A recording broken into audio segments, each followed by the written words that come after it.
have emotions and think about things. Let's talk about it. Let's talk about it. Hi, welcome to Emotional and Mental Justice. I'm Yuna, and welcome to my podcast. Today I'll be talking about the 5 love languages. In my last podcast, I talked about if you love somebody, should you tell them? And I guess the general consensus was that if you don't have the guts to tell somebody, what do you do? So I promised in my last podcast that I would talk about the 5 love languages. And these are just ways of letting somebody know that you love them without having to say the words, I love you. But firstly, I'd like to credit the author, Dr. Gary Chapman, who wrote this amazing book on the 5 love languages. And it's just a way, as I said, to show somebody that you care without having to say the words. So I'll first tell you what the 5 love languages are, and then I'll go on to discuss them. So first we have words of affirmation. Second, receiving gifts. Third, acts of service. Fourth, quality time. And the 5th one is physical touch. I believe that happiness doesn't only come from within, it can also sometimes come from other people.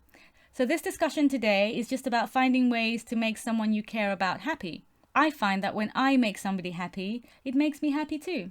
So let's go into the meanings of these love languages.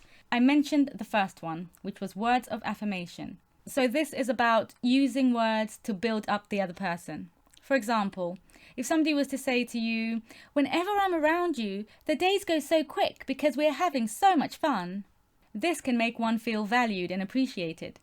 If somebody was to say that to me, I would feel as though this person enjoys my company and that I'm fun to be around. And somebody whose love language is words of affirmation thrives on positive words and may find themselves being overly hurt by negative words, so much so that it may take them even longer than the average person to forgive. The second one is about receiving gifts. A gift says, he or she was thinking about me. If receiving gifts is your primary love language, this doesn't make you materialistic. It may just mean that you appreciate knowing that somebody took the time out of their day to pick something up for you that physically shows you that you were on their mind. The third one is acts of service. So people whose love language is acts of service tend to feel that actions speak louder than words.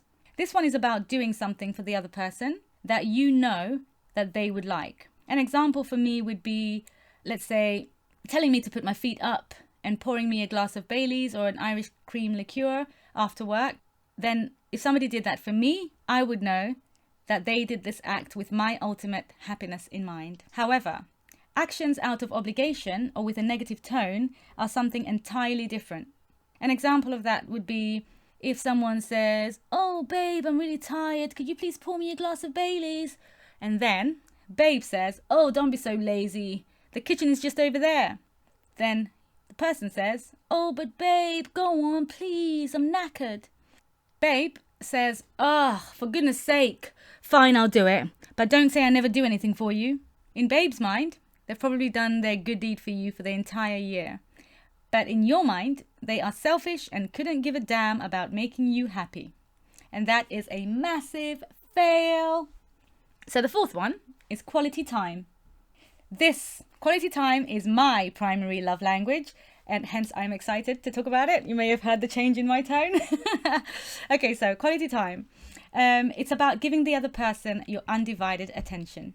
So it's about making the time to spend together. Even if you don't have much time, just squeezing it in. I genuinely don't believe that people choose to spend their time in a place that they don't want to be, or even with someone that they don't want to be with. Because personally, I would never spend my time in that way. So if somebody is giving me their time by spending it with me, I believe that in that moment, this is truly where that person wants to be. And if they're not spending that time with me, then I think it is genuinely because they are not bothered about our quality time together. And also, the way that I show affection is by spending time. And by spending time together, I think that all the other love languages have an opportunity to come into play.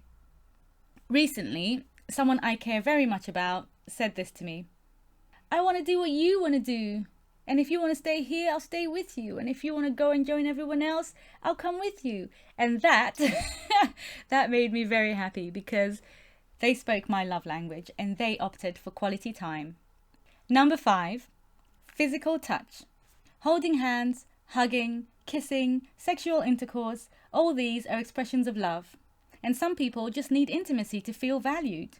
Out of all these 5, each one of us has a primary love language which speaks more deeply to us than any of the others. Of course, you can have more than one. Like, for example, my primary love language, as I said, is quality time. And I know that my secondary love language is acts of service.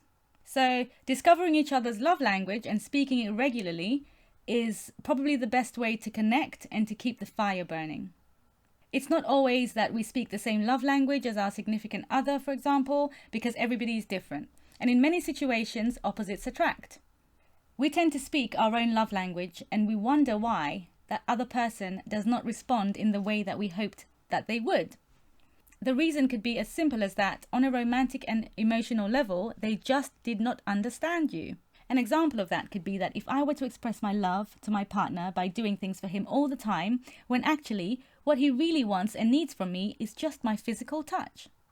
Or if my partner were to express his love for me by telling me what I mean to him all the time, when actually what I really want from him is just quality time. Because for me, actions speak louder than words. So in this situation, we are both being sincere and both trying our best to do good by each other, but actually, by simply doing only what comes naturally to us, we are not connecting. But when we learn to speak each other's love language, it is inevitable that there will be happiness and satisfaction on both parts. You may even find that there is less nagging from one party and less feeling like nothing you do is ever good enough from the other. So go ahead, pay close attention to the love language of the person you love or care about and watch your happiness and theirs reach new heights. Good luck and thank you for listening.